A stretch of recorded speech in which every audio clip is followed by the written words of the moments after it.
Welcome to another edition of the Boston Sports Brew. The Bruins finished last week with big wins over Tampa and Pittsburgh, but they followed that with losses to Washington and Buffalo. Time for concern? The Celtics have won 5 straight, and a victory Wednesday over the Thunder would give them their longest win streak in 2 years. How have the Seas gotten their groove back? And March Madness is here. Who do we think will make some noise? And will Kentucky complete the perfect season? We'll give you our thoughts on this edition of the Boston Sports Brew. Mattious, the best time of year is here. Best time of the year, buddy. You know it. March Madness. Out of all the sporting events, only the World Cup beats this one, in my opinion. Of the excitement, maybe the NFL playoffs, but March Madness is awesome. Yeah, you know what? World Cup, fair enough, but that's only once every 4 years. Yep. NFL playoffs, I won't give that. I don't think that compares to the first 2 days, or at least the first weekend of the March Madness tournament. It is so thrilling. There's so many upsets. I'm glued to my bracket. So many people that don't even watch sports, I feel like, are into this. It brings in a whole new type of fan base. I don't even know you call it a fan base, but a whole new group of people. Oh, yeah. And it's America, man. America always roots for the underdog. We saw it with the Patriots back in 2001 when they came out as a team. Everybody rooted for them, and now 15 years later, it's the opposite because we're winning all the time. And the same thing can be said with March Madness. It's going to be rooting for the underdogs, and that's what everybody does every single year. We get in these bracket pools, and anybody can win because so much stuff happens. But we'll venture on later on in the show talking about whether or not Kentucky will do anything. But speaking about our Boston Bruins, like you mentioned in the beginning of the show here, started off that 3-game stretch that we talked about last week on the show, and like I was saying, win 2 out of 3 of those, I'd be perfectly content. But big letdown last night against Buffalo, one of the worst teams in the NHL, and they obviously went to shootout, and we know what happens with shootouts. Even though they did beat Tampa, the Bruins just aren't good in shootouts, and that game should have never gone to shootouts because Buffalo is just atrocious. Well, as I said to you off air, my DVR went out probably a period and a quarter into the game. Oh. In the first period of that Buffalo game, the Bruins obviously were leading 1-0 when the game shut off on me. But from what I saw in that first period, the Sabres had like 3 shots on goal. Yeah, they were awful. It was ridiculous. I saw nothing. The Bruins had the puck the entire time. They kept having shots. Nothing went in. Louis Eriksson actually made a really heads-up play, and just the puck got right in front of him, in front of the net, went off someone's skate, and he just tapped it past Lindbach, or however you pronounce his name, from Buffalo, the goalie. But then I look at the shots in the game. The Bruins outshot Buffalo 45-24.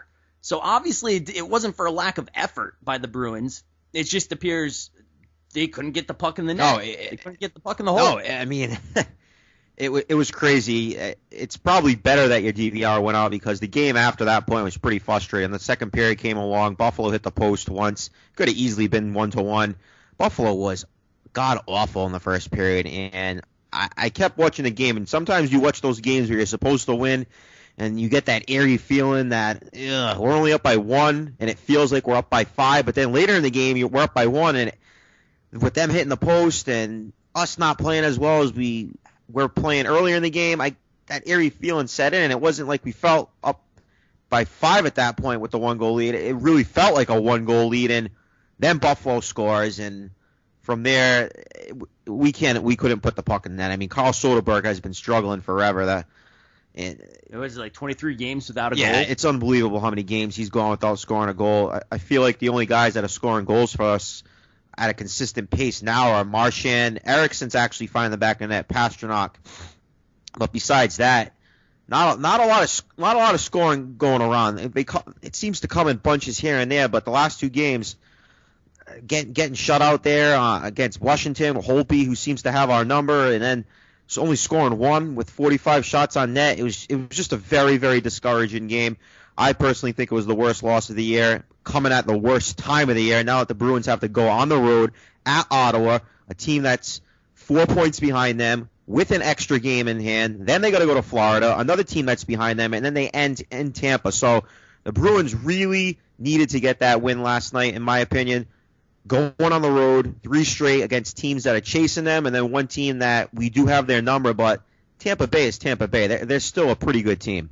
they're still a great team, and the fact of the matter is they beat them in a shootout. So it's not like they cremated the Lightning. No, that game was even. Yeah, it was an even game, and then Claude put in the guys the right way in the shootout with Bergeron going first and then Marchand going last, and I think that was great, and that's why I think that, and Marchand obviously scored and they won the game. Yeah, I mean Bergeron scores, Marchand scores, and for some godforsaken reason last night he goes with Torrey Krug. What is Claude's fascination with using Torrey friggin' Krug in the shootouts? I don't get it. I really don't. I understand he's a great offensive defenseman, but the fact of the matter is because he is a good offensive defenseman, but it's because of his shot and his puck handling ability. But it's not because he's some kind of, one-on-one guy that takes on, the best defender on the other team, and he's not Steven Stamkos. No, I mean it's not Pavel Datsyuk. No, we don't have anybody close to that, but we got guys that can actually make moves. When I think about shootouts every single game, the Bruins, it should be the same guys shooting the puck, in my opinion. Bergeron, Marchand, Pastrnak, maybe Paille. After that, I mean, yeah, we got to go down the line because if they don't score, you got to pick somebody else. But I don't know why sometimes I don't really understand how they pick the player that's going to play. Is it a type of feeling thing? Is it a numbers thing? I don't know. The Bruins suck in shootouts. I was glad they got the win against Tampa Bay. But as a Bruins fan, when you go into these shootouts, you really cannot expect to win. And it was the same thing last night with Buffalo. I don't care who you play. I don't expect to win if it goes to shootouts when it comes to the Bruins. Well, it makes it worse that Svedberg was in net. And Svedberg's a fine backup goalie, but he's still the backup. He's not Tuukka Rask. No, but him being in net, it's tougher for him to be in there. I think in the shootout, it just puts him at that much more of a disadvantage having Svedberg instead of Rask in net. Yeah, you can't blame Svedberg last night for the game, though, can you? No, of course not. No, it's not Svedberg's fault. No. They couldn't score. They had 45 shots. I mean, if you can't score on 45 shots, I don't know what to say. That on the other side of the equation, the positive side, at least they did have 45 shots. At least they were in the zone. At least they were making. They had control of the game. At least that's the way it looks. Like I said, I saw the first period and a quarter of the game, but it seems like they had control of the game, or at least control of the puck, and that's a good thing. But losing to Buffalo, which is one of the worst teams in hockey, they may even be eliminated from postseason contention by now. Yeah, they are. They're eliminated. Yeah, so to lose to Buffalo, no matter where you lose to them, in a shootout, in overtime, in regulation, doesn't matter. It's bad. No, you don't lose to Buffalo. It would be like equivalent to the Celtics going out there and losing to Philadelphia the other night. But they took care of business, and it's interesting to see how their winning streak, they're peaking, and the Bruins, I feel like, are just going up and down that roller coaster like I've been saying for the last couple of weeks. I almost texted you in the Buffalo game, like, all right, you know what? They won 2 out of 3. They won this Buffalo. I might be getting on that train, Droz, but that game last night was very disappointing to me. Coming off the win at home against Tampa, you go on the road against Pittsburgh, and a game that was really weird. I mean, you got Crosby warming up, and then all of a sudden, 5 minutes before the game, he's not playing. First shift, Kelly hits Malkin. Malkin goes down for the game. So you got the two best players in the team go out. The Bruins did win. They took care of business because they shut him out. Yeah, they shut him out. But sometimes when that happens, it doesn't matter. You still got to play the game. And they ended up winning that game. Lucic Chara scoring the goals there, and then they go to Washington. Brendan Holtby seems to own us, so I wasn't really worried that they lost that game. We got shut out there, but whatever. That's fine.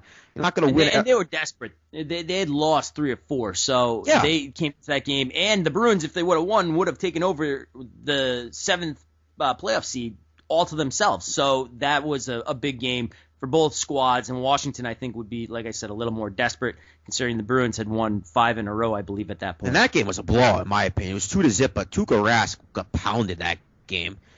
There was so many shots that could have gone in. He really stood on his head that game and actually gave the Bruins a chance, but couldn't find the back of the net. And now with this Buffalo loss last night, like I said, going on the road for 3 straight, you're right. Is it a cause for concern? So I'm going to ask you, you've been drinking that cuckoo juice the last couple of weeks. What's your thoughts on the Bruins now?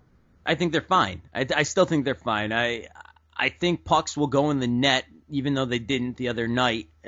At some point, I think the Washington loss is an aberration. It was the one game that I've seen since, I don't know, all the way back to maybe the Vancouver was good. St. Louis game, the St. Louis game with Malcolm Subban in goal, that they actually were completely outplayed. So I'm not freaked out by any of this, to be honest. And the fact of the matter is, on Thursday they get to play Ottawa, the team that's trailing them by 4 points. And then on Saturday they get to play Florida, the team that's trailing them by 7 points for the final playoff seed in the Eastern Conference. So I think they're fine with getting into the playoffs. I think they just need to continue on their way. They need to keep up their sense of urgency, which I think they have. I think their sense of urgency is there, and if the Bruins play with a sense of urgency, I see no reason why they cannot beat the teams. I say beat the teams they should, because they should have beat Buffalo. But yeah, stop right there. Win enough games to get into the playoffs for sure, and still go on a deep Stanley Cup run, and possibly win the Stanley Cup. I still think it. Here we go again. Go back to this Buffalo. How can you not be concerned by losing to one of the worst teams, if not the worst team in the NHL, at home? Because they're in the same division. I don't care if they're in the same division. So if the Patriots or the Celtics lose to a team in their division and that team is completely awful, one of the worst teams in the NFL or a worst team in the NBA, that's not going to do anything because it's a divisional game? Yeah, exactly. The Jets and the Patriots all the time. Last year, I don't know how many games the Jets won, but I can't imagine it was many, and they lost both games to the Patriots by like 2 points. So it's just the way it goes. Division games are tougher to play. It's just the way it is. And Buffalo, even in previous seasons when the Bruins have done well, and Buffalo's been bad for a couple years now, the Bruins have lost to Buffalo. I mean, I'm saying they shouldn't lose to them, but it's understandable, and they did outplay them. So it's not that big a deal. They got Ottawa, they got Florida. If they can win both those games, the separation's there. Ottawa could pretty much be thrown out, and Florida definitely will be thrown out of the playoffs if they win those two right there. It's over for Florida. All right. And then you get Tampa. And then Tampa, yes, as we said, Tampa's a very good team, and we understand also that the Bruins have their number, but that's true. It's just even the other night again, Montreal beat Tampa. Montreal beat Tampa. So, I mean, if Montreal beats Tampa, Tampa loses to the Bruins, and the Bruins lose to Montreal. It's just been the way it is, and I think they'll be fine. So these 3 games coming up, I mean, if they lose to Ottawa and then they lose to Florida, well, then that could be a problem. That could be a problem. Okay, so fine. Go out on a limb here. Next 3 games, how do you think they're going to do? I think they win all 3. All 3 of these games you think they're going to win? All 3, because I think the desperation will be there for Ottawa. Then they're going to have Florida, which will be the first of a back-to-back in Florida. And then they'll play Tampa Bay, the team they have their number of. So they'll have their desperation against Ottawa, desperation against Florida, and then they'll have the team that they have the number of, that being Tampa Bay, on Sunday. So I think they'll win all 3. All right. Fair enough. Fair point. What do you think? Do you think they're going to win or lose? I don't know. Well, of course we don't know. That's why we make our predictions, and we'll be making our predictions at the NCAA tournament later in the show. But I think that Ottawa's playing a little bit better. I think they're going to lose at Ottawa, win at Florida, and lose at Tampa. I just think it's going to be that up and down roller coaster ride will continue for the Boston Bruins. Yeah, you're really afraid of this to jump aboard the Bees bandwagon here. It's not that I'm afraid, Droz. I just think it's that type of season, man. I think it's going to be you're going up that roller coaster and we go back down, go back up. I'm just not sold on this team. I'm really not, and I'm going to need to see something to change that. I'll go back to these games. They got lucky in Pittsburgh. I know they won the game, but the 2 best players magically didn't end up playing. I would have loved to see what would happen if they did have Pittsburgh at full strength. They beat Tampa at home, like you said, in shootout. Very even game. They got dominated in Washington, and then they go and they dominate Buffalo for the most part, but they still lose. So I don't know. I like these games coming up because they are the teams that they need to beat. So with that being said, it's either going to get much closer or the Bruins are going to pull away, or it's going to stay pretty even. And I think it's going to stay pretty even. I think it's going to be a fight the rest of the way. Well, it may be a fight, but the other thing to be brought up here is David Krejci, before the game, they were saying it on NBC Sports. I don't know if you over in Boston, you probably still get on Ness in the game, but I had to watch it. Yeah, he's traveling to Ottawa, I know. Yeah, and he looked great in the morning skate. That's what they were saying. Ahead of schedule. Yep. Yeah, so, I mean, Krejci could be back, and that's where you get some goals definitely from Krejci. So that's a huge addition, and they don't have to do anything to get him. He just needs to get healthy. Yeah. So that's another reason to look on. The Bruins are on the up and up in my eyes. I have not seen, like I said, in the last 10 games or so, they've played one game where I thought they were outplayed, and that was Washington. Okay, fair enough. Washington was desperate. All right, fair enough. I mean, hopefully the Bruins get Krejci back earlier said than done. And talking about another team that hopefully gets their star player back, that's those Boston Celtics with Isaiah Thomas sitting out. Yeah. Now, let's talk about our Celtics. What a run they're on. 5-game winning streak, 3 wins in a row since our last show. They've won 7 out of 8. These last 3 wins have been without Isaiah Thomas. They're now tied with Indiana and Miami for the 7th and 8th seed. They lose the tiebreakers. Then you got Charlotte right behind them. This team just keeps on winning, and it's amazing to me. It really is. And and not only did they win 3 games, but they beat Indiana, which is one of the teams that you just mentioned that's in the race for the 7th and 8th final playoff seeds in the Eastern Conference. So they've got some big wins, and that was on the road at Indiana. I know beating Philly isn't the biggest thing in the world, but they crushed them like they should have. And if you want to make the comparison to the Bruins not doing well against the team in their division and losing 2-1 in the shootout, well, yes, the Celtics destroyed their division. I don't know if you want to say rival, but their division opponent, Philadelphia, by, I don't know, close to 20 points. So that's pretty big right there. Yeah, starting off the last 3 games since our show, that Orlando game was the first one, and the Celtics, they were down in that fourth quarter, and Evan Turner was the savior of that game. Evan Turner put up 30 points, 4 or 5 rebounds, 4 or 5 assists, somewhere in that vicinity, 16 points in the fourth quarter. I watched that game full and full, and I thought it was going to be one of those back and forth. Was Orlando going to beat us twice in the last week or so? No, because Turner stepped up. Kelly Olynyk and Phil Pressey off the bench. Yes, Phil Pressey gets a double-double in that game, 10 points, 10 assists off the bench, saves the Seas on a night when pretty much Bradley and Bass, guys that are in the starting lineups, were horrible. Bradley shot 4 for 16 that game. Bass had 8 points. He only he didn't have that many shots that game, but they got saved that game by their bench, and they got saved by Evan Turner scoring at will in the fourth quarter and beating a team that they should beat at home.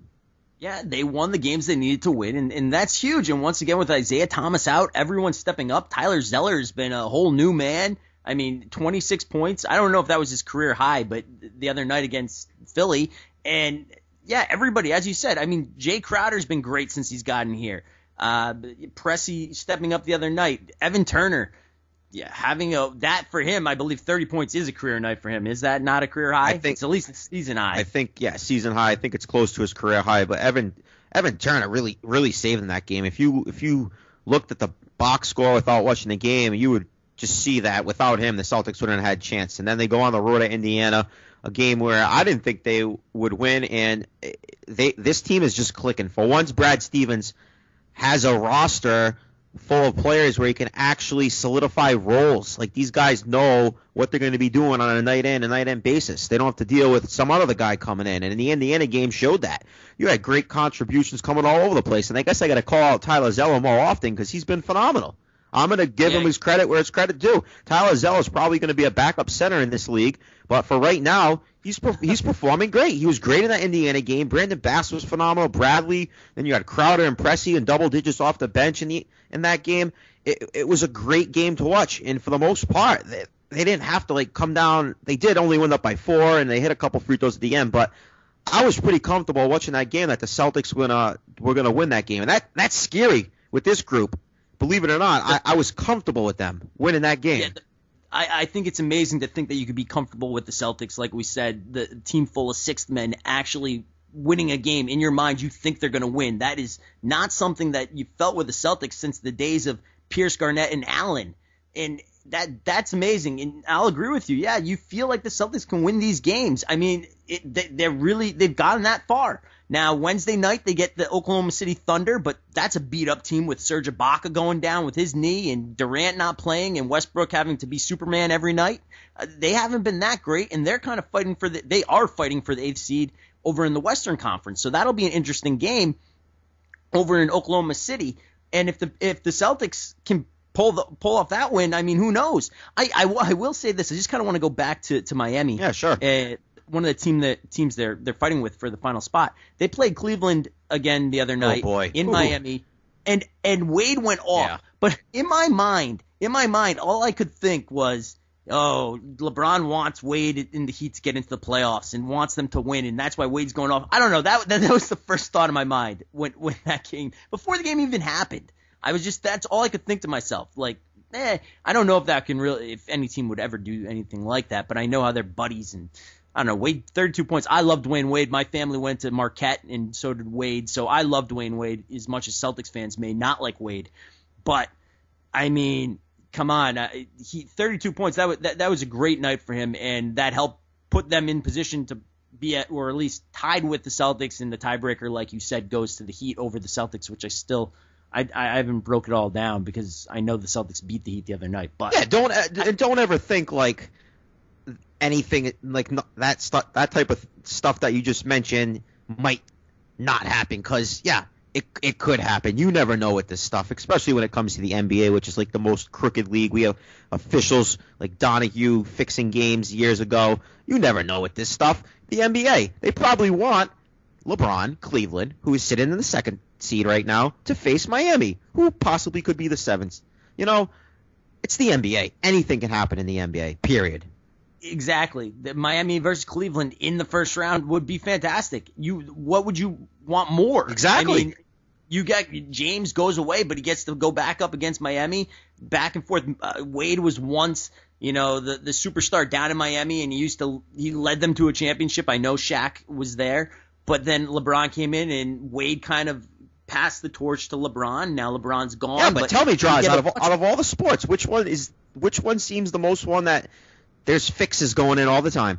Oh yeah, of course. And I don't know if that's fair or not, but for sure, when the Donahue scandal went down, that's how everyone's gonna feel. And I mean, then you have the thing with Tim Duncan and what's his face, Bavetta? No, Joey Crawford, who wanted to fight him.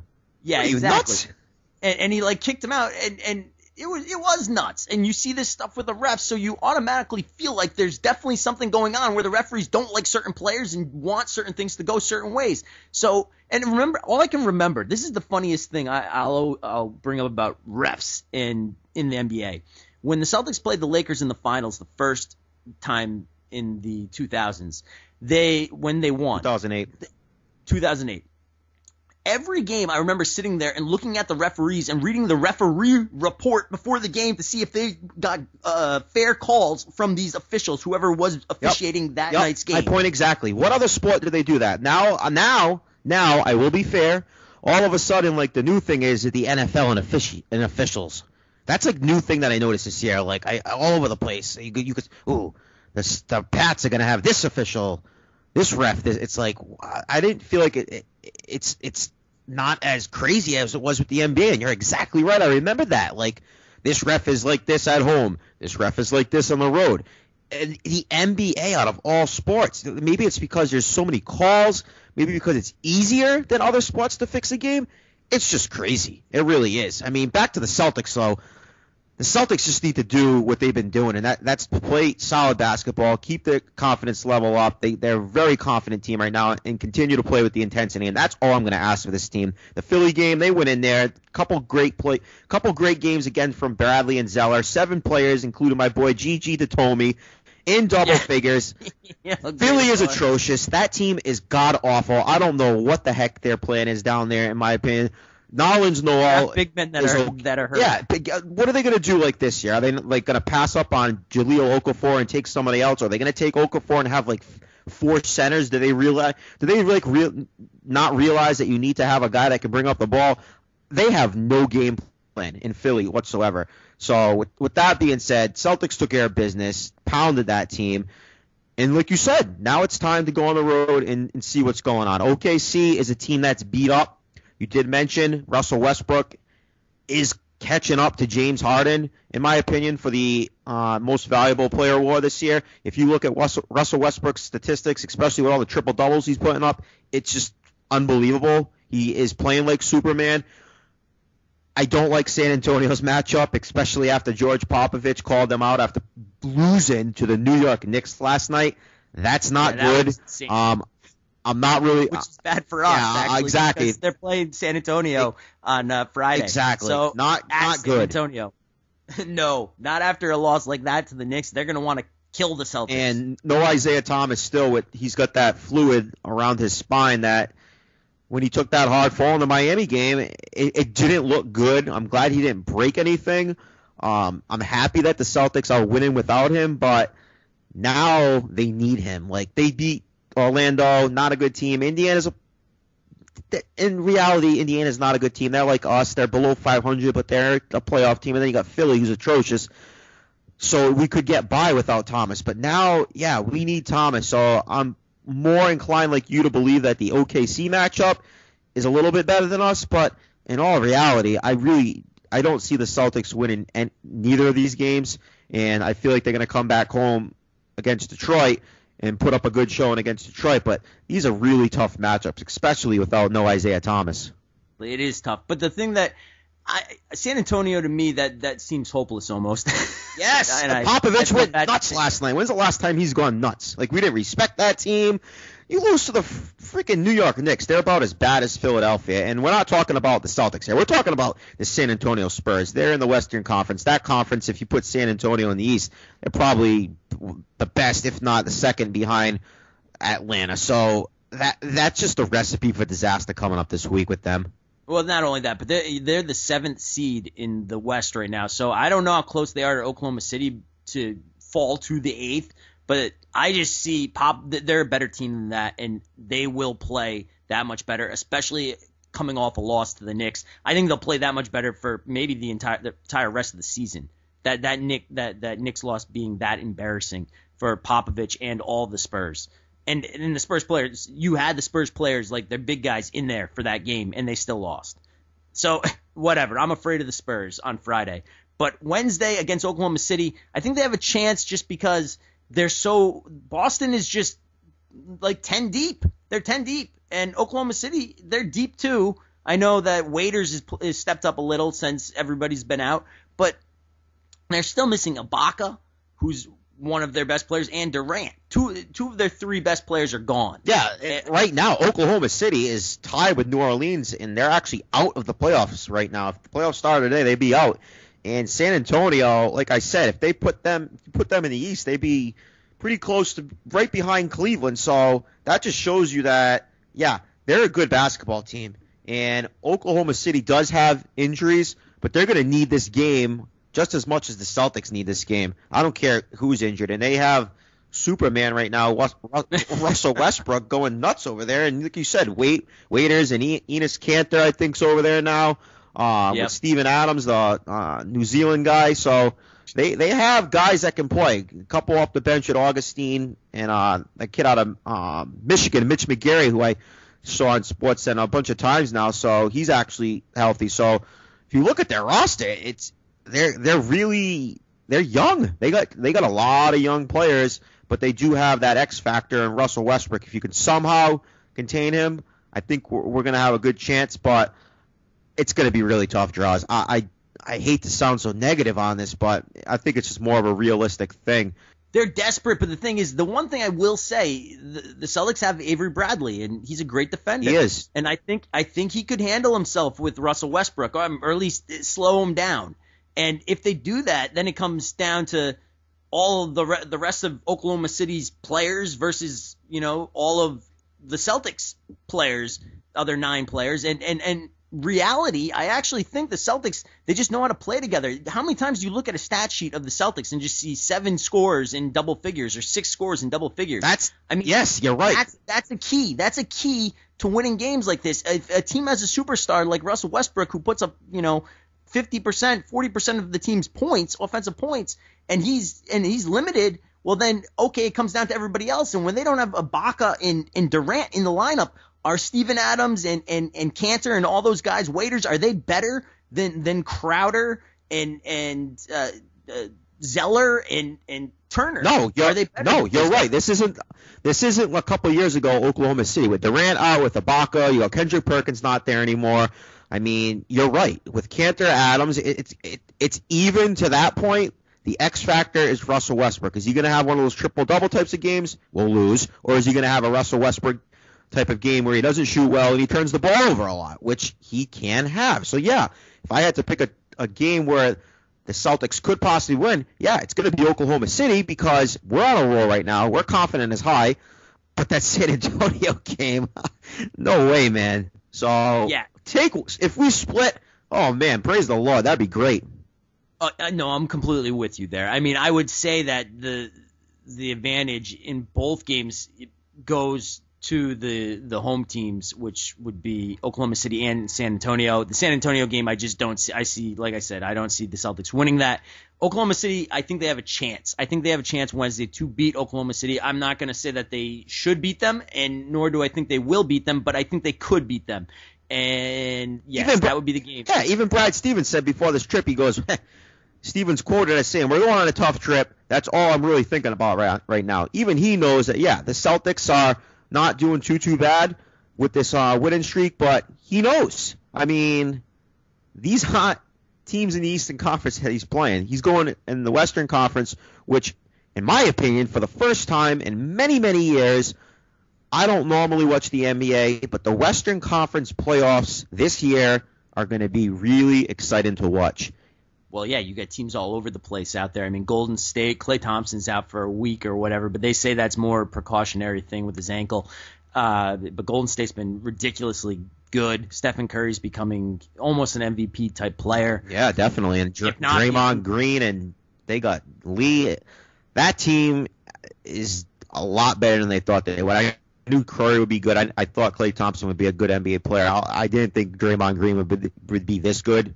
I'm completely with you on that. I can't even believe – I didn't think he should have been that good at Michigan State, though. I kept thinking that he was overdoing himself. I couldn't believe how he could play outside. He's so – like, he's frumpy. He's a fascinating player, man. He is so good. I've watched them on late-night TV a couple times, and this guy can play. He can ball. He's going to get a great deal, and there's no way that they're going to be able to keep him.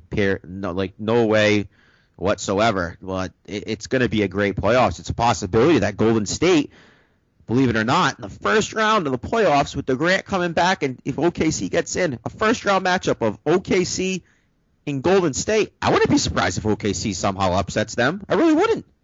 No, I wouldn't either, and that's a scary thing for Golden State because, honestly, you got Westbrook who now, has gotten to steal the show and be the man with all his triple-doubles, and then you throw in Durant, who's the reigning MVP, and throw in Ibaka if he comes back, who's a shot-blocking extraordinaire. I mean, plus all these other guys that now are getting time with Durant and Ibaka out. I would almost say that you could argue the Thunder, besides the fact that they're going to be the away team, could be favored. At least in some games, will be favored. Yeah, pump your brakes on that. I don't think they'll be favored in the series, but they will be favored in some of the games, possibly the ones that are at home, I think. But it all comes back to the health, okay? Like you've been saying, Ibaka and Durant, they got to be healthy. If they come back and they're hurt, and then no, they're not going to have a chance. I mean, even with Russell Westbrook playing like a god right now, it doesn't matter. You're still going to need other guys playing well because, like we just mentioned, Golden State has three players that are playing exceptional right now, and that's the reason why they're in first place in the West.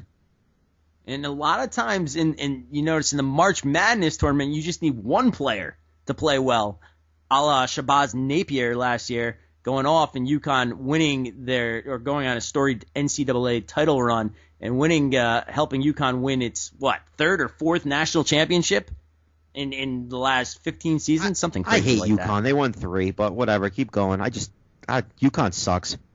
Well, now that they're in the AAC, that might be true. But you go. It's March Madness time, folks, and as I said in the opening, I believe this is the best time of the year. Nothing beats Thursday, Friday. If I could, I would take these 2 days off, but I had to take off days before last week and coming up in the next couple of weeks. But usually I will take off the Thursday and Friday to just sit down, sit on the couch, and just watch these games left and right. And even since I was a kid, I remember coming home from school and being like, because you'd get home at like 3 o'clock in high school, and being like, okay, what's going on? You'd have a couple games because they start at noon, so someone had ended already, and you'd be looking at your bracket. I have my bracket on the bus, and this is it's so much fun. There's always some upset. Someone's gone. I remember one year I had like Ole Miss going to the Final Four. They were eliminated the first day. So But it's fun. It's great. It's great, and it's here now. We have the teams. Everything but 2 games have been decided for the final 64. One being the team that's gonna play Providence in the first round or the second round of the tournament. So, where do you want to start with this, Mattious? Because we said we're going to break down the March Madness bracket, and we will here on the Boston Sports Brew. But I don't know where you want to start.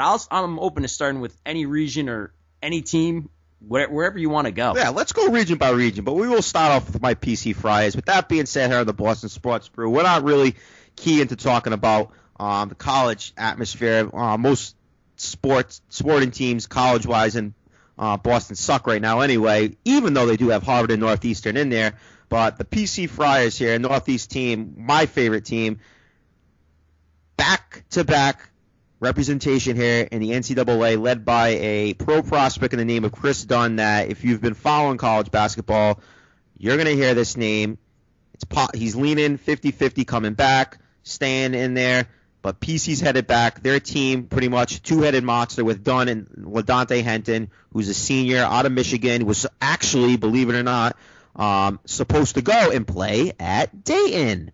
But the coach didn't get hired, and now look where Henton is. Henton's at PC, and he is the epitome of an Ed Cooley type of player. He is a junkyard dog. His intensity is through the roof. He has progressed every single year, and he's one of my favorite players ever to be in a Friar uniform. But that being said, PC had a pretty good year. 4th in the Big East, many big wins on the season. Swept Georgetown, who somehow has a seed 2 higher than them with only 1 win more. We could argue that. They beat Notre Dame, who is a great team, beat Butler. They played Kentucky hard in one half, then got blown out. PC has a chance to go and make some noise in this tournament. The key is going to be the X factors for them are going to be not Dunn or Henton, but it's going to be the supporting cast. Dunn and Henton will do their thing. It's the guys like Tyler Harris, Ben Bentel, and Carson DeRozes, with the possibility of a highly rated recruit this year in the name of Jalen Lindsey, who has struggled, but he is a three-point shooter. Them losing Josh Fortune to transfer to Colorado has really hurt the Friars' chances this year on the three-point line, and Lindsey was supposed to be that guy. He struggled. Whether or not it's struggling because he's a freshman, whether or not he's under-recruited, whether or not it's because he had a broken finger, he had mono. There's a lot of issues that went on with him. But last game he hit 3 threes. Hopefully he's progressed in the right direction. But personally, I feel like PC is going to have an opportunity here to make a deep run. But like you said, Droz, there's 2 more games left, and one of them is the opponent for Providence. I think the best thing for us to do is actually go by region. So let's start off in the Midwest. And the Midwest is pretty much the region where everybody, it's not everybody, but 90% of the people will be picking the winner, and that is the Kentucky Wildcats. This team's undefeated. They're loaded with talent, 9 to 10 pro prospects. What do you think, Droz? Can anybody take them down in the Midwest? Well, the problem with playing Kentucky is the fact, first off, their length. They got, I don't know, at least 3 people that are over 7 feet. And then you add in the fact that they handle the ball well. They got the Harrison twins. One guy already proved last year they can hit big shot after big shot when games count in the tournament. As Calipari was saying on TV today, it's like we're like tankers. We bring in reinforcements. We don't bring in our backups or anything. We bring in reinforcements. The tanks are coming over the mountains to help out. So, yes, they have, as he said earlier in the season, that being Calipari, they have 2 basically starting teams that could beat probably any team in the country, their backups and their starters. They're almost impossible to beat.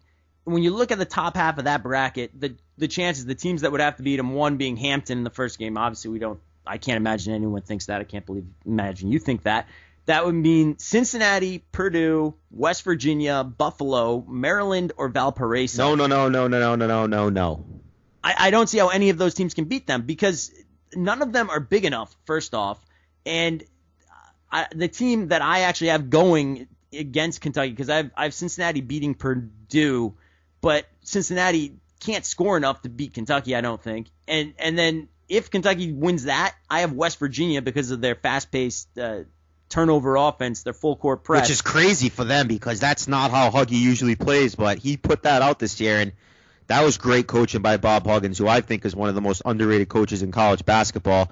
He's a guy that likes to have that slow offense, but sorry to break you off there and go on my tangent, but he's done a fascinating job. So you got them facing Kentucky? I got them against Kentucky, but I don't think they can beat Kentucky because Kentucky takes care of the ball. Yeah. So it doesn't matter. I mean, once they get there, that their crazy havoc defense will be fine, and then they're just going to throw it down to, Dakari Johnson or Willie Cauley-Stein or someone and just slam it down once they break the press. I don't think they'll have any problems with it. And Kentucky probably will smoke them. And so then, and not to mention the thing is the two guards for West Virginia, they should be fine. Huggins says that Juwan Staten, the senior point guard who's been great all season, he had a knee injury. He's missed, I think, like the last 2 weeks, but they're saying he should be completely fine. And then Gary Brown, I believe, the other guard, he's supposed to be back as well. So they're supposed to be fine. But I don't think they stand any chance against Kentucky. The bottom half of the bracket has what? The team to me that could surprise everybody, but I'm not even picking them to win the first game, is Texas. Texas is loaded like usual. Texas is loaded. You're right. They're completely loaded. Inside, outside, they have players with Javon Felix and Cameron Ridley. Miles Turner. Oh, my God. Yeah, this team is loaded with guards and big men. Yeah, they have people everywhere. You're right. They are the sexy pick for people. People are taken down by Big East boy Butler. I hope Butler beats them. I'm going to root for every Big East team, but you're right. Texas has talent. Talent doesn't always win, but they're actually saying Rick Barnes down there, if he doesn't win this first game, he might be fired. So, they haven't made noise in the tournament in a while. Way too much talent for them to barely get in the tournament. So, yeah, they, believe it or not, talent-wise could possibly match up. But that bottom of the bracket, I think, is going to be Notre Dame or Kansas. I would like to see the Irish. As of right now, I have the Irish in my Elite Eight to face Kentucky.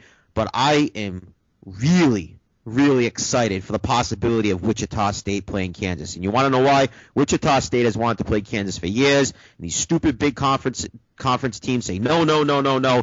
There is no way in hell the committee did not put Wichita State there without a purpose. They want to see Wichita State versus Kansas in Omaha. Period. I agree with that. Now the hardest thing, Indiana's interesting because they just shoot threes, but we know 3-point shooting teams. Michigan, many years before they made it to the final that one year, would get dropped in the first round even when they were a higher seed because they just depend on the three ball. When you live and die with the three ball, you either really live and start knocking out teams, or you really die and you lose to teams you just shouldn't lose to. I think the safer pick is obviously Wichita State, which has Fred VanVleet back and who's Ron Baker. So they have a good backcourt tandem that I think will keep them and get them through Indiana.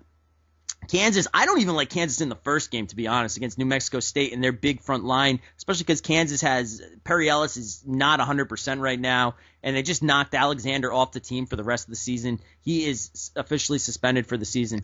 So Kansas, I'll say Kansas wins, but Wichita State, I think Wichita State's beating Kansas. I agree. I mean, I got Kentucky, I got West Virginia, I got Butler and Wichita State as of right now, and that's exactly what I have, actually. And I hate to say it, but I got Wichita State versus Kentucky, and I think Wichita State is going to give them fits. But out of that region, I have Kentucky moving on to Indianapolis. I'm completely with you. I have Wichita State actually in the Elite Eight. We have not looked at each other's brackets. Nope. I have absolutely no clue what Mattious has done. I haven't talked to him since last week. But I have Wichita State. We're either going to be rejoicing together or crying together, one or the other. Yeah, the problem, Wichita State, yeah, they have experience. They have the players that have been there before, but Kentucky's just way too big for Wichita State. Wichita State has nobody. Anthony Early is gone. He would have been one of the one guys that could have helped, but they're just they don't have like a mini almost NBA team, and I don't think an NBA team would lose to Kentucky, but they're the closest team to possibly beating them. So let's move on to the Western bracket now, Droz, the side that's going to be matched up with Kentucky and facing Kentucky in the Final Four if Kentucky actually does get there. And this bracket is an interesting one to me. I think it's pretty strong with the top two seeds of Wisconsin and Arizona Wildcats. Yeah. And as anybody knows, my buddy Droz loves those Wildcats. Right, Droz? Yes, I do. That is my team, folks. Arizona has been my team, and I know for all you Providence fans out there, you probably hate Arizona because of 1997. But I don't hate them. I like them. I like the fact that they ended up winning the entire tournament. So it makes me proud to say, hey, we lost. But guess who we lost to? The team that won it. And it was in overtime. Exactly. So that was a very good showing by Providence in that tournament. And so Arizona's been my team. They've been my team forever. I don't know what happened. I think I just kind of like picked a team out of the hat at some point, and I said I'll like Arizona. Miles Simon has always been my favorite player. You can see him on ESPN now. But, Arizona's been my team since the Damon Stoudemire days. And this year they have a pretty good team. They don't have Nick Johnson any longer, who could miss every shot all game long, but hit the big shot whenever it mattered. I don't know if they have anybody that can replace that's on the team right now. But what they do have is Brennan Ashley getting back up to speed. He's the guy that got hurt last year, one of the big men, the forwards for Arizona. He broke his foot in February when they were undefeated. The team was never the same since. Ashley has not looked great all year, but going into this Pac-12 tournament, it seems like he's turned a corner. He's scoring points. He's rebounding again, and he's looking quicker off the dribble. So I think that that helps out Arizona a lot because they got Caleb Tarczewski, one other 7-footers out there who really can mash underneath the hoop. And TJ McConnell at point guard, very solid ball handler, makes good decisions. Stanley Johnson with a lot, he's one of those wings that can fly, someone that'll get picked high in the draft. I like Arizona a lot, and I would always like Arizona a lot. But in this bracket, yes, I think Arizona, they can get through their first couple matchups. I have Ohio State beating VCU, even though VCU plays the press and is very good at stealing the ball. I just think that without Briante Weber, that was their team leader, man. So they haven't been the same since. Yeah, so I can't go there. And then Ohio State versus Arizona might actually be a pretty good game with D'Angelo Russell for Ohio State, the freshman out there guard. He's been great. They've come together. If you actually look at their stats, they're pretty much solid all the way through. But I think Arizona's just a little better. And I actually have above them that we got the Baylor against Georgia State. Georgia State has Kevin Ware on the team, the guy who broke his leg famously for Louisville a couple years back in the tournament, I believe against Duke. And he's not even their best player on the team. But Georgia State, I actually think Georgia State upsets Baylor. Baylor being a very good team, but Georgia State's pretty deep, and I think they can get through that game. And Xavier, they depend on that center, that goofy center with the glasses, Steinbach, what's his name? Steinbrook, I love him, not. Yeah, exactly. No, he's so goofy, and I last year put all my winnings, all my money or whatever, however you want to put it. Not, I bet on them essentially, and he disappointed me. So I'm not going with Xavier. I'm going with Ole Miss and Stephon Moody.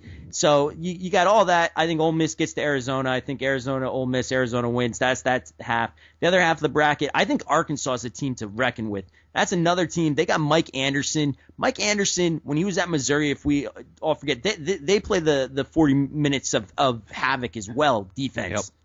They're crazy on defense. They will press you to death. They got a guy, Bobby Portis, who's 6'11" and like 250. Oh, he is amazing. Great NBA prospect. Great body. He is fantastic. I think they get all the way to the Elite Eight. That's to the Elite Eight, to the Sweet 16. The problem is Wisconsin does not turn the ball over, and Wisconsin has Frank Kaminsky. I don't think anybody can stop that. I think Wisconsin gets to the Elite Eight against Arizona. And because Arizona lost last year to Wisconsin by, 2 points in the Elite Eight, I think Arizona returns the favor. Arizona was the 1 seed last year. Wisconsin was the 2 seed. Arizona returns the favor this year, wins it. This is also being played in Los Angeles, more of a home game for Arizona, and they go to the Final Four. Is it Los Angeles? Yeah, it's Los Angeles, yep. Okay, yes. So there you go. I have Arizona over Wisconsin. All right, Droz, that sounds pretty good. I mean, you seem like you have a couple upsets here and there. You got Mississippi, you said, going to your Sweet 16. There's always going to be something like that goes on. I'm really curious with these 3 seeds because you got 3 seeds And 3 out of the 4 of them are coming from the Big 12. I'm not going to lie. I have not watched a lot of the Big 12 this year. I do know that Iowa State is a good basketball team, though. Out of all the teams, I've seen them more on national games. They returned George Niang from last year. But in this bracket with Baylor, I don't really know what to expect from them. I do have them advancing over Georgia State. I actually have them going into the next round, so they're going to be in my Sweet 16 facing off against Arizona, and I agree that Ohio State is going to beat VCU. I have Arizona advancing to my Elite Eight. The top side is interesting to me. I think Wofford is going to upset Arkansas. It's a very senior-oriented team. I think UNC is going to end up in L.A. facing Wisconsin. UNC is a team full of athletes. Another team kind of like Texas, not obviously played as bad as Texas this year because UNC had a pretty solid year, but they have a team that athletically can match up against a lot of teams. So it's going to be a interesting matchup with Wisconsin, but I hate to sound like a wimp. Once again, I'm going to go at chalk, Wisconsin and Arizona. And ladies and gentlemen, Droz and I did not look at our brackets. We really didn't. I got Arizona. I got Arizona advancing to face Kentucky in the Final Four. And maybe things will change here, ladies and gentlemen, because this is Mattious talking here. Mattious usually is a psycho when it comes to these March Madness tournaments. And maybe because I suck at these things that I'm actually going to be a little bit smarter this year. But who knows? So with that being said, halfway done, Droz, let's move on to the East region. And the East region is going to be played in Syracuse, New York. I will pray to God that Providence ends up there. But let's start off with your thoughts here, starting off with the Villanova at the top of the bracket and playing in Pittsburgh. All right, well, playing in Pittsburgh, Villanova, first game, I see no problem for them. I think they'll end up playing NC State, which is a team, once again, that's inconsistent, seems to not show up for all their games, but when they do, they can beat a lot of teams. They're very good. And I think they'll beat LSU. I think they'll handle LSU. But Villanova is so deep, and not even deep. Everybody can score that they throw out there. I like Villanova a lot, so Villanova passes through NC State, and then on the bottom half of that little quarter of the bracket, we got, who is it, UAB and Louisville, and then Northern Iowa versus someone. Who in the world is Northern Iowa taking? You and I, it's just Seattle. They're in Seattle. It's you and I and Wyoming, and not UAB. Wyoming. It's you and I, Wyoming, and Louisville, and UCI. UCI, the guy, the team with the biggest player in the tournament, 7-6. Yep. The Anteaters. Yep. Okay, so I look at all that, but I see Louisville plays, once again, that press. And if you haven't seen the press, I don't think that you can do well against it. I don't know UCI well enough to say that they have gone against the press, but they probably haven't gone against Rick Pitino's press. So I'm going to say Louisville pulls it out, even with all the problems they've had and even losing one of their best players being jettisoned from Louisville because of what he did wrong. But Montrezl Harrell is still there. They still have Rozier. I think they're fine. They'll get through that game. You and I, they got one player that I forget who their big name is, but he's like a center/forward, and he's been great. I think they move on. I think Louisville, though, beats them once again. I don't think anyone can beat a team that plays the Rick Pitino press. I think it's just the way they play it. And then they get to Villanova. I think Villanova can, because they have ball handlers. They have guards galore. I think they pull through. Villanova gets through. Chalk right there, Villanova. Top half of the bracket. Bottom half, Virginia, I like them in the first game. I like Georgia over Michigan State. That might be a mistake because everyone always says take Michigan State one round further than you think that they'll make it. And I am not even taking them around. But Georgia, to me, just seems like they came close against Kentucky. They seem to have a little size advantage, and Michigan State has been inconsistent. I can't pick Michigan State. Oklahoma, I have them winning. And then Providence, I'm going to guess they play Dayton only because Dayton gets to play in Dayton. What a crock of crap that is. Oh, my God. How can you be the last team? They are the last team, supposedly, out of these bubble teams that gets into the tournament. And they play at their home arena. Yes, I understand that they always play the games in Dayton, okay? Why? I understand that. Well, they got to pick somewhere, Droz. They have to pick somewhere. Maybe. Why does it always every year have to be Dayton? I don't know. I have no idea. Supposedly, from what I hear, is they get great crowds there. I mean, I don't know. I can't give you a definitive answer. And then people were saying, okay, fine. If Dayton shouldn't have been placed there, then they're putting them there because they don't believe that they should be where Texas is and automatically get to the second round. It's just so screwy to me. So that's my opinion on that. I'll let you finish your thoughts, though. So I'm just going to take Dayton just for that, just because we don't know yet, and just so Providence has someone to play. I think Providence is too long for Dayton in the end, and I think that's why they beat Dayton. So I have Providence moving on. I have Oklahoma beating whoever in the world they're playing in the first round. Albany, the Great Danes. Albany, oh yeah, the Great Danes, who have now made the tournament 3 straight years. I still think Oklahoma's deep enough. I like Buddy Hield. I think he's great. And Spangler as well. I like him inside. So inside, outside, I like Oklahoma. Oklahoma, Providence, I'm sorry, folks, or I'm sorry, Mattious. I have Oklahoma beating Providence.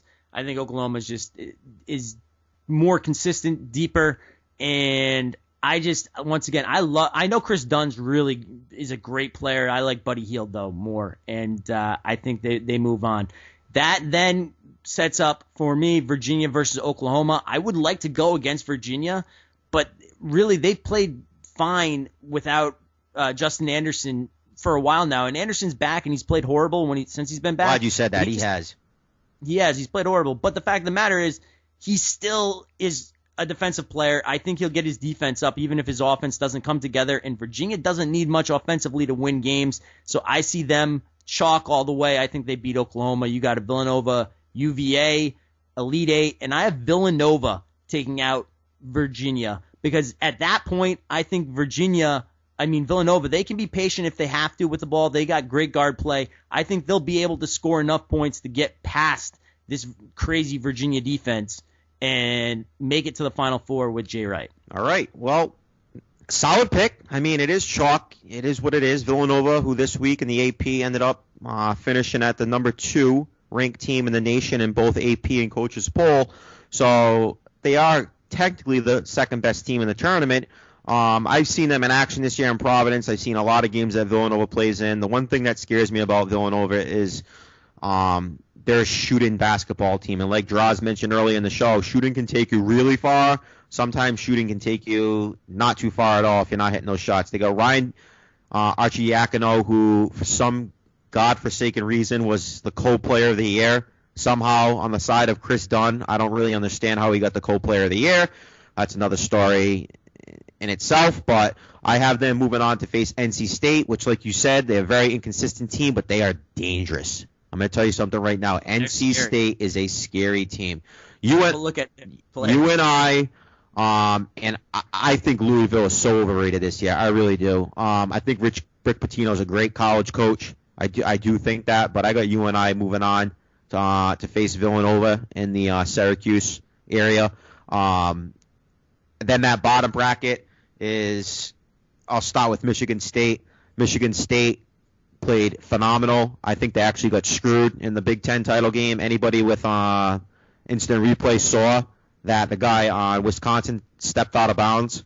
So with that being said, Wisconsin got the ball and ended up getting the points, and then went to overtime, and Michigan State never scored. But Michigan State could have easily won that Big 10 title game. I like them in that first game. I like UVA. And this is where things get interesting because my PC Friars, I'm going to try to stay realistic with this. I think they're going to actually face Boise State. I've done a lot of research now on both teams. Dayton is a team that is scrappy. They have nobody on their team that is taller than 6'6" that plays often. They are 300th ranked in the nation when it comes to rebounding. Boise State is a three-point shooting team. They put up a lot of points. They also suck in rebounding. They're not a great team when it comes to assists. But Boise State is 15th in the nation shooting threes at 39%. I think Boise State is actually going to beat Dayton tonight, and I think that's going to be a really tough matchup for PC. But at the end of the day, I think PC is clearly better than both of these teams. I think PC will end up winning their first game, in the single digits, probably anywhere from 5 to 6, 7 points, and it's going to set up a matchup with Oklahoma. I've also seen Albany this year. Albany played Providence tough early in the year, and Albany actually almost beat Providence. I wished that PC can beat Oklahoma.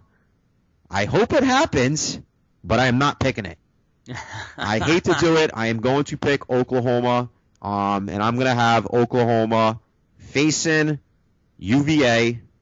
All right, I think UVA is going to play well, and I have Oklahoma actually going to my Elite Eight to face Villanova. With Villanova, we have something different. Going to, I know, thank the Lord. Villanova, I think, is going to end up in the Final Four this year. I think they are a really solid team with veterans on their team, and Archie Diacono reminds me a little bit, a smidge of Jerry McNamara. He's a great leader. He barely ever turns the ball over. You got Hilliard scoring.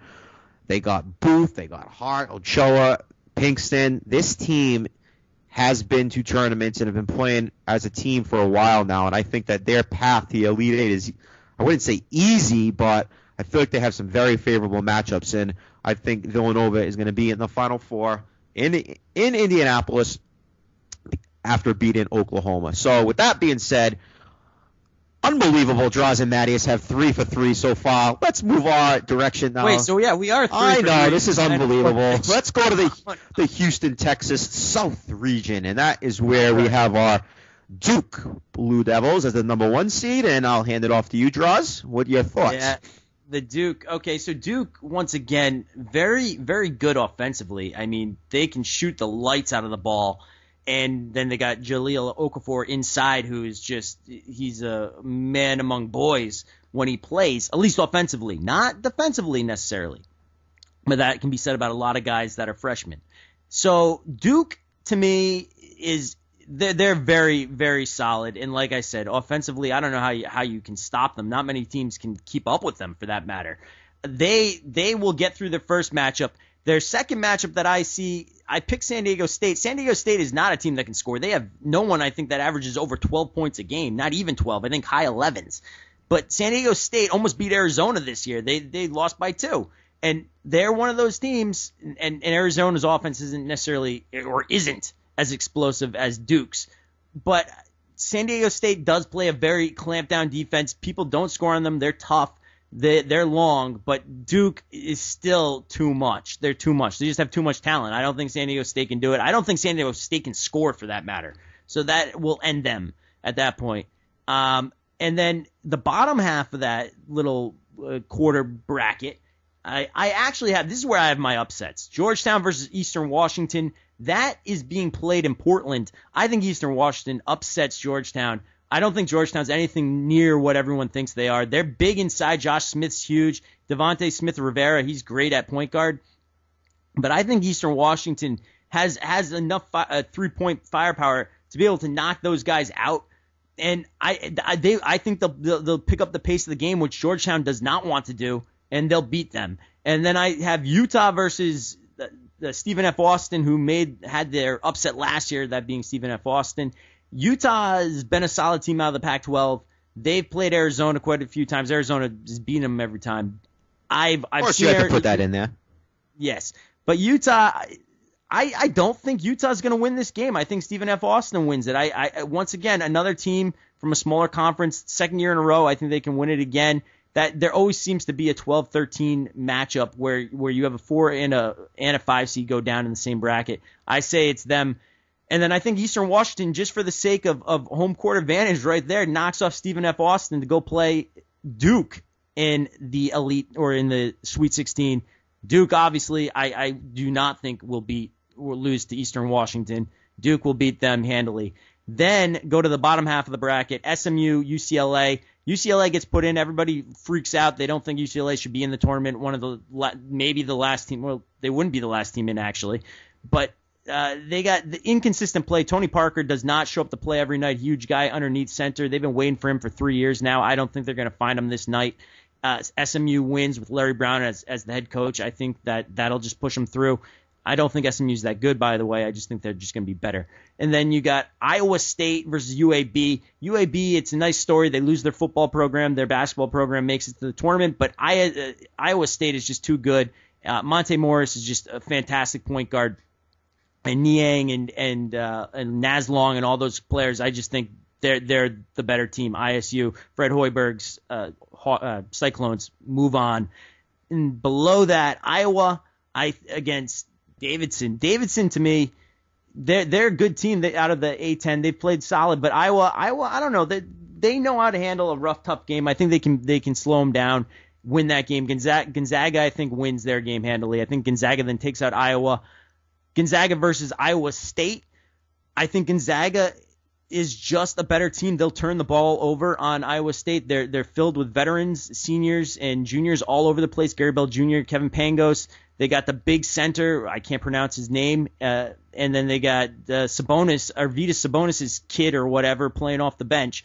I like Gonzaga. They go to the Elite Eight against Duke. I have Gonzaga knocking out Duke because I think Gonzaga doesn't make mistakes and they play better defense than Duke. They got older guys. I think veteran experience pays off in this play. And for the first time, I think ever, Gonzaga Final Four. Finally, the Zags get there after all those years where everyone's like, who the hell is Gonzaga? Mark Few has built a great program over there, and it's going to be interesting to see if they do end up going to the Final Four. And I'll actually flip it around and start off at that bottom bracket. You got Gonzaga playing North Dakota State in the first round. They're in Seattle. There is no chance in hell Gonzaga is losing either of those games. They're easily into my Sweet 16. The Iowa-Davidson matchup, like you said, I don't like the A10. I think the A10 absolutely sucks, so I'm going to go with Iowa there. Iowa State moves on, and I'm actually picking UCLA. I feel like this is one of those games where you got the AAC winners, SMU, with Larry Brown their coach, and another conference I think sucks worse than the A10, and that's the AAC. I don't think SMU's that good. I don't think UCLA's that good. I think it's going to be more of a toss-up game. And both traveling up to Louisville, so there's no real advantage there. I think UCLA nips them right at the end, wins by a couple points, faces Iowa State, and I got Iowa State moving on to the Sweet 16. Like you mentioned before, Monte Morris, that point guard, playing very solid. George Niang, who Ed Cooley actually did recruit at Providence, he is a phenomenal player. He's one of my favorite players to watch in this tournament. He got actually injured last year, didn't play a lot. Then you got McKay, you got Naz Long, like you mentioned. Iowa State, very, very interesting team. The Portland region with Georgetown is really going to be a fun one to watch because Eastern Washington has Harvey, who is the leading scorer in the nation, that lefty shooter, guard, puts up 22 points, shoots over 40% on threes. I've had a really, really hard time choosing this game, but I am going to end up going with my Hoyas. Maybe I'm being biased because of the Big East, but I have Georgetown winning. JT3, John Thompson III, has had 3 out of his 4 NCAA tournaments since the last time they've been in there, where they've lost in the field of 64. So the statistics are against Georgetown. They have been underperforming. I remember 3-4 years ago when my brother and my buddy Hagan went to the tournament at the Civic Center, or Dunkin' Donuts Center, excuse me, and Georgetown actually lost to Ohio. This team is scary when it comes to the tournament, but I feel like they are going to be prepared. They just have more athletes, and the athletes take over. Devontae Smith Rivera is going to shut down him, and they don't have anybody to stop Josh Smith inside. He's literally like a mini Vince Wilfork out there, and Eastern Washington will have no one to stop them. I agree with you. I think Stephen F. Austin is going to upset Utah, their senior-oriented team. Everyone comes back. I know Utah is going to have the fans probably out there, but this team it won't matter. So Stephen A. Austin's moving on for me. I got Georgetown moving on to the Sweet 16, knocking them off, and then I got Duke facing St. John's. And St. John's was a team that was really hot. I was really worried as a Friar fan because St. John's beat the Friars twice. Not only did they beat them twice in the regular season, but they kicked their ass. So with that being said, St. John's worried me, and then PC took it to them. So I'll be curious to see what's going to happen. They faced Duke early in the year. Chris Obekpa, their starting center, who's like the only guy in basketball now that wears like the old style shorts that are really pulled up nice and high, actually got caught for smoking marijuana, which I heard in college. you could like get a slap on the wrist a couple times. So this is probably like the third time he's done it. So Chris Obekva, who is one of the best defensive players when it comes to blocks, and he's not afraid to challenge anyone, will not be in the game. So I think that is going to hurt their chances. I do have them moving on against San Diego State and facing Duke. But I'll be curious to see what's going to happen because they did face each other. They're going to be a little bit familiar. And I got Duke moving on facing Georgetown. I got Duke facing Iowa State in the Elite Eight. I got Iowa State conquering Gonzaga.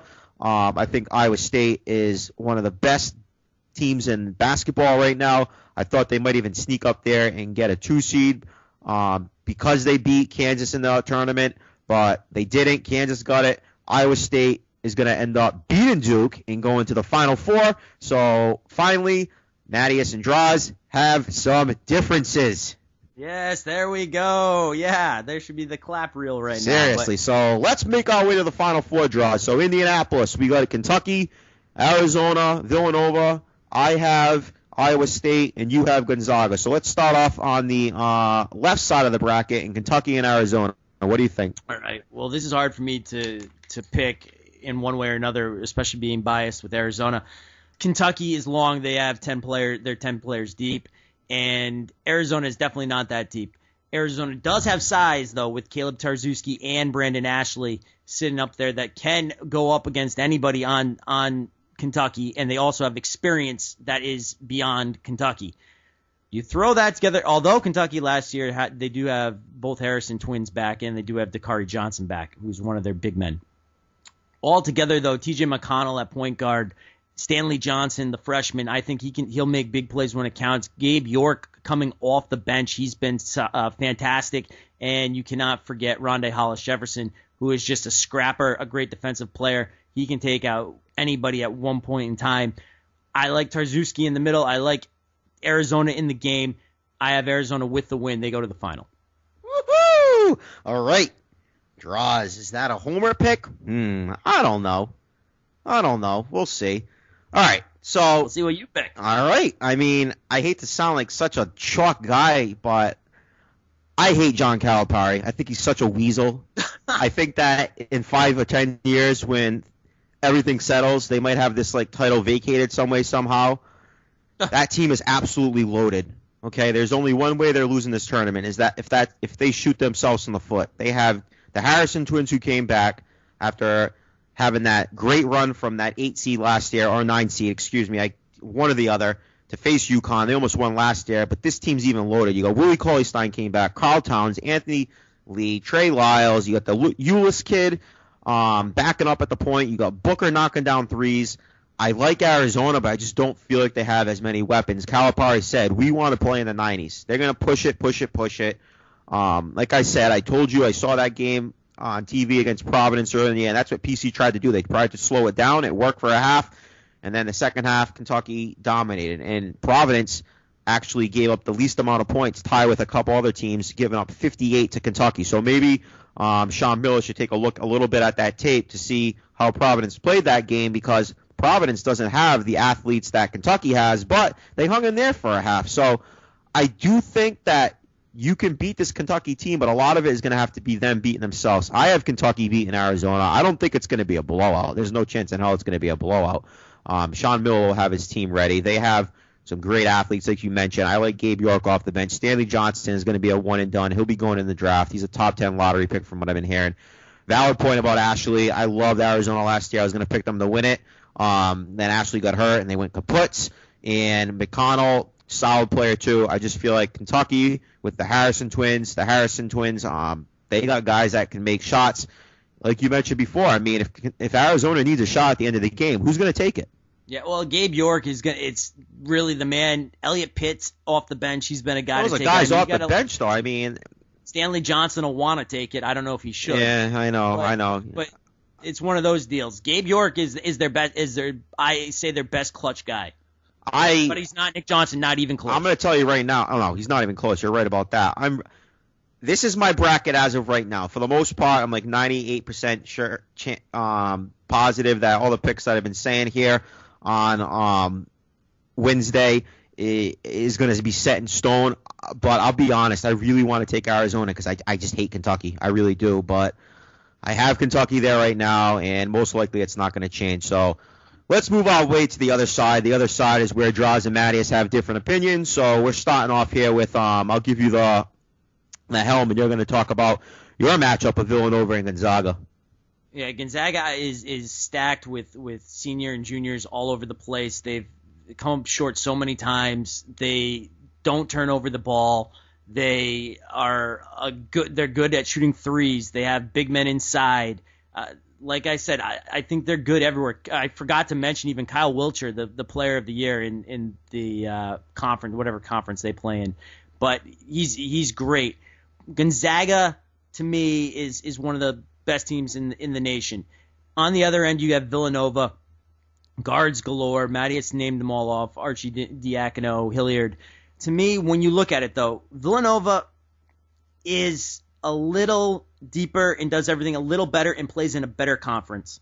And I think that is what's going to make me – I think they're almost kind of identical. I think there's definitely more size with Gonzaga. They definitely have more size on Gonzaga.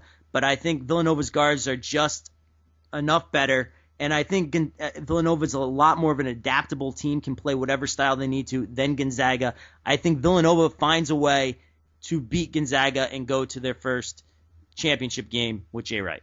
All right, so I would love to see that happen for the Big East. I mean, now I'm going to be hearing as a Big East fan that 6 teams got in. What's going to happen, though, with these 6 teams? And I'll be curious to see what happens. And Villanova really needs to represent this conference. I like Gonzaga this year. I just don't feel like I can ever truly trust them because they don't play anybody. They really don't, Droz. You can't really argue that. The best game this year was probably one of their losses early in the year when they faced Arizona at Arizona and lost in overtime by 3. So, yeah, I understand that they can't play, but if you look at who Gonzaga has played over like the last 20 games, there's not anybody in there that's remotely close to going probably to even maybe the NIT. I mean, you got BYU in this tournament. I'm sure St. Mary's got into the NIT. But fact of the matter is, I just don't see it happening. Of course I don't see it happening because I got Iowa State, and I actually have Iowa State moving on to the finals. I am going to pick, yes, I have Iowa State. My boy Fred Hoiberg, who I think is also a very, very underrated coach. I have them moving on to the championship game against Kentucky. I do like Villanova. I will be pulling for Villanova unless I am very, very close to winning my bracket. And as we know, sometimes bracket have prizes involved. So with that being said, I'll be rooting for Iowa State if I'm close, but I'll be rooting for Villanova if I'm not close. And I think George Niang is going to be a big matchup problem for Villanova. I think Villanova does like to shoot the 3 a lot, and sometimes they do get cold. I think Iowa State matches up pretty well with Villanova, and that's the reason why I'm going to be taking Iowa State in the Final Four in Indianapolis. Crowd noise will never be a concern. I mean, you're going to have all 4 teams, fans will be there. I mean, Iowa State's probably a little bit closer, but it doesn't really matter. I got Iowa State facing Kentucky in the finals, and I don't really even feel like I have to describe or say my result for that because that would be insane if I picked Iowa State, but I'm not. I'm picking Kentucky, and it sounds so blah because I hate Kentucky. And the fact of the matter is I want 2 things to happen. I'll be happy, 1, if BC makes it far, and I'll be 2, very, very happy as soon as Kentucky loses. Yeah, well, look, a lot of people will be happy about that as well, unless you're a Kentucky fan or you're one of those people that wants to see history with another team going 40-0. I don't think one's done that since I don't think anyone's gone 40-0, but I think Indiana? Yeah, UCLA. Was undefeated. I mean, so let's go with you, Droz. I mean, you don't even have Kentucky there, so you got Gonzaga versus Arizona. No, Villanova versus Arizona. Excuse me, you're right. Villanova versus Arizona. I wonder who you're going to pick. Well, look, once again, it could come down to everything, me being a homer or whatnot. But Arizona got this far. Last year, they should have been able to do it. Ashley went down. This year, they're back with it. They had the experience. They got to the Elite 8. Villanova is tough. They're good all around. They don't have anyone that can match up with Caleb Tarczewski, though. No one can match up with Caleb Tarczewski. Rondé Hollis-Jefferson will knock out one of the guards of Villanova, and it'll come down to really what kind of pace this game goes at. If it's a slower pace, Arizona wins. If it's faster pace, Villanova wins. I think it's a slower pace. I think the Arizona defense clogs down Villanova, and I think they win it. They take home their second championship ever. All right. This time under Sean Miller. First one under Sean Miller, last one under Lute Olson. Arizona becomes the new Arizona. All right, so there you go, everybody. Here in the Boston Sports Brew, you've heard Droz and Mattious' results on the NCAA tournament. Droz and I are probably two of the most excited people when it comes to this stuff. Because you're right, Droz. I remember being that kid, getting home, filling in our brackets, watching those games, and the same thing's going to be said tomorrow. As soon as I get home from work, bam, that TV will be on, and it's one of the best, if not the best, sporting event per year, minus the World Cup, but that's not each year. So with that being said, I can't wait.